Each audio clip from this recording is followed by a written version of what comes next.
ये आपको क्या कहती है, इसको भी हम बहुत ध्यान से समझेंगे। देखो, ये कहती है वहाँ पे आपका, अब वहाँ पे बताओ मेरे को क्या था, वहाँ पे ये था कि कोई फंक्शन था, है ना, वो कॉन्टिन्यूस था, डिफरेंशिएबल था, F of A F of B के इक्वल था, तो एफ डैश सी क्या था, ज़ीरो था। There exist C between A B, है ना, मतलब ए और बी एक इंटरवल दे रखा है, उस पर कॉन्टिन्यूस है, ओपन इंटरवल में डेरिवेबल है ना। तो जो भी ये सब कुछ था वहाँ पे, देखा जाए जो वो जो रोल्स थ्योरम है ना, वो लैग्रेंज मीन वैल्यू थ्योरम का स्पेशल केस है। स्पेशल केस मतलब यहाँ पे ये क्या कंडीशन है, यहाँ पे फर्स्ट कंडीशन वही है, कॉन्टिन्यूस होना चाहिए, सेकंड भी वही है, डिफरेंशिएबल होना चाहिए, और आपको थर्ड चेक ही नहीं करनी, एफ ऑफ ए और एफ ऑफ बी। अगर F of A F of B equal आ जाए तो डायरेक्टली आप फटाफट से ये लगा दो, और अगर इक्वल नहीं आए तो क्या करना है आपको, इक्वल नहीं आए तो आपको क्या लगानी है, लैग्रेंज मीन वैल्यू थ्योरम लगानी है। अब लैग्रेंज मीन वैल्यू थ्योरम कहती क्या है, बहुत ध्यान से समझना है। वो ये कहती है कि एफ डैश सी जो है ना, वो इक्वल है किसके, F B minus F A by B minus A के। अब बहुत ध्यान से समझो, एफ डैश सी होता क्या है, एफ डैश सी होता है स्लोप, है ना, कोई जो पॉइंट सी है, जैसे कि बहुत ध्यान से समझो कि कोई किसी पॉइंट का क्या है, किसी का ग्राफ है, ठीक है, स्मूथ है वैसे, वो ये कह रहा है अब एफ ऑफ ए और एफ ऑफ बी इक्वल नहीं है, इक्वल होते तो होता ना, वो ऐसे आ जाता, यहाँ इन दोनों पॉइंट पे इक्वल है तो ये एफ डैश सी ज़ीरो मिल रहा था, पर अब वो कह रहा है वो इक्वल नहीं है, तो कहीं भी हो सकता है, कुछ भी हो सकता है, कुछ भी हो सकता है ग्राफ तो, है ना। तो वो कह रहा है कि अगर इक्वल नहीं है तो देखो, कोई सपोज करो ये है, ग्राफ है कोई, ये पॉइंट हो गया और एक ये पॉइंट हो गया, ठीक है, ये पॉइंट क्या है, ये ए है, और ये पॉइंट क्या है, ये बी पॉइंट है, ये पॉइंट क्या है, एफ ऑफ ए, और ये पॉइंट क्या है, एफ ऑफ बी, ठीक है। तो इस पॉइंट को मैं बोल देती हूँ ए एफ ए, और इस पॉइंट को बोल दिया ए एफ बी। अब कोई तो पॉइंट है बीच में, ए और बी के बीच में कहीं पे सी, ठीक है, बात समझना ध्यान से बहुत। वो कह रहा है कि जो एफ डैश सी मतलब स्लोप हो गई, है ना, जो ये स्लोप है ना, ये वाली जो स्लोप है एफ डैश सी, और वो ये किसके इक्वल है, F B minus F A by B minus A. ये क्या होती है, ये तो इसकी लेंथ होती है कोड की, एफ बी माइनस, ये फॉर्मूला याद है 11th क्लास में हम ये फॉर्मूला पढ़ते थे, F B minus F A by B minus A, ये स्लोप की लेंथ होती है, ठीक है।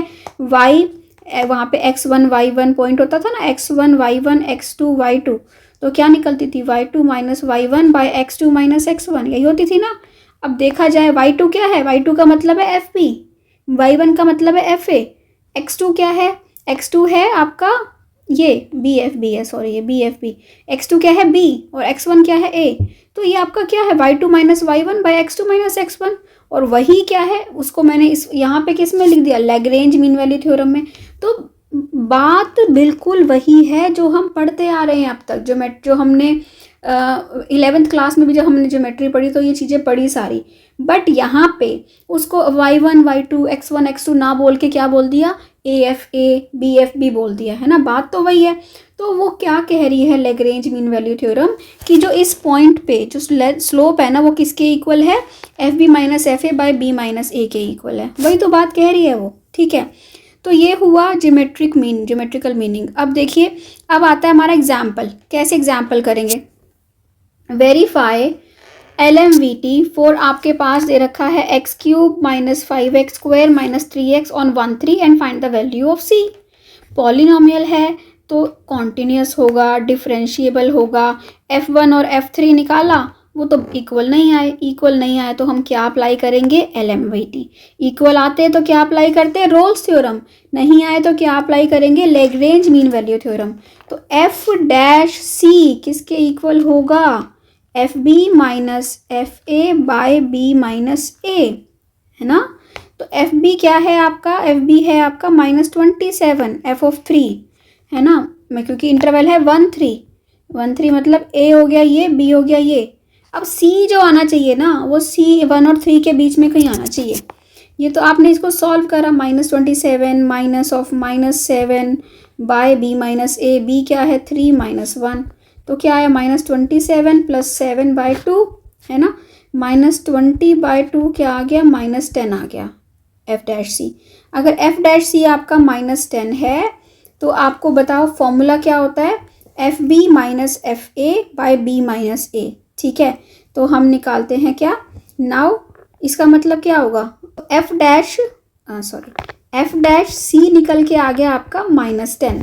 ठीक है, एफ डैश सी है क्या, आप एफ डैश एक्स में एक्स की जगह सी डाल दो, तो ये हो जाएगा 3c² minus 10c minus 3 is equal to -10। इसको जब सॉल्व करोगे तो ये क्या बन जाएगा आपका, ये इक्वेशन आ जाएगी क्वाड्रेटिक इक्वेशन।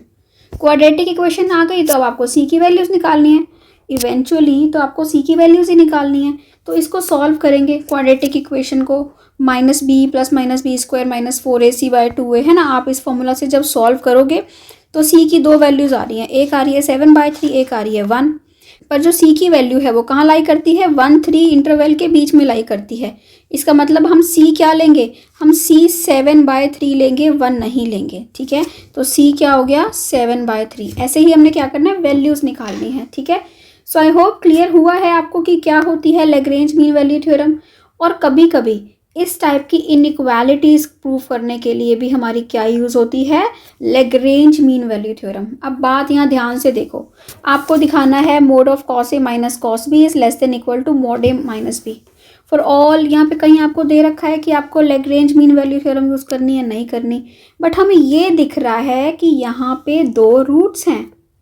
और बात ध्यान से देखो क्या होती है आपकी Lagrange, F B minus F A by B minus A, यही तो होती है।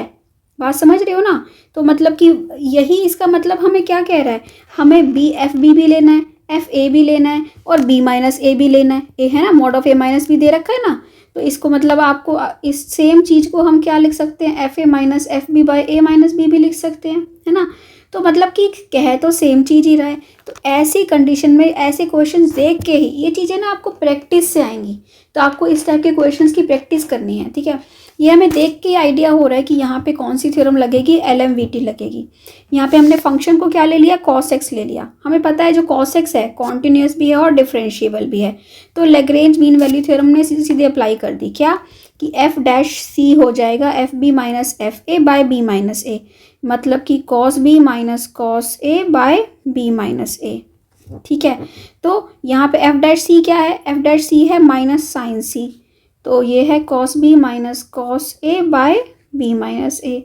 तो अब माइनस है, माइनस को अगर हम यहाँ पे भी क्या कर दें, आपका क्या हो जाएगा, इसको अगर मैं यहाँ पे लेके आऊँ आपके क्वेश्चन को, minus of sin C is equal to क्या हो जाएगा, इसको आप यहाँ मल्टीप्लाई कर दीजिए, multiply B minus A cos B minus cos A हो जाएगा cos A minus cos B is equal to minus sign C A minus B. ठीक है, यहाँ से भी माइनस लिया, यहाँ से भी माइनस लिया, पर एक माइनस तो ये रहेगा। ठीक है, तो यहाँ पे एक माइनस आएगा।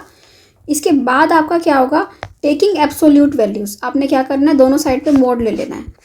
ठीक है, ये क्या हो जाएगा, जब आप मोड लोगे ना तो लेफ्ट हैंड साइड तो यही रखो cos A minus cos B, right hand side क्या हो जाएगी, मोड साइन सी है ना, और मोड ए माइनस बी। चाहे मोड माइनस साइन सी हो या साइन सी हो, क्या हो जाएगा, लेस देन इक्वल टू क्या होता है, 1 होता है। साइन हमेशा 1 और -1 के बीच में लाई करता है, तो मॉड ऑफ साइन सी होगा ना वो 1 से हमेशा छोटा होता है। तो यहाँ पे आप क्या लिख दोगे, इसको 1 लिख दोगे, मॉड ऑफ साइन माइनस सी को। तो मॉड कॉस ए यहाँ पे कर देते हैं, mod cos A minus cos B less than equal to क्या आ गया, ए माइनस बी। ठीक है, और यही तो आपको प्रूफ करना था कि mod cos A minus cos B is less than equal to mod A minus B, that's it, hence proved. ठीक है, तो कभी भी आपकी इनइक्वालिटीज़ प्रूव करने के लिए आएंगी तो बहुत इजीली आप फंक्शन अपना चूज़ करके ये निकाल सकते हो। ठीक है।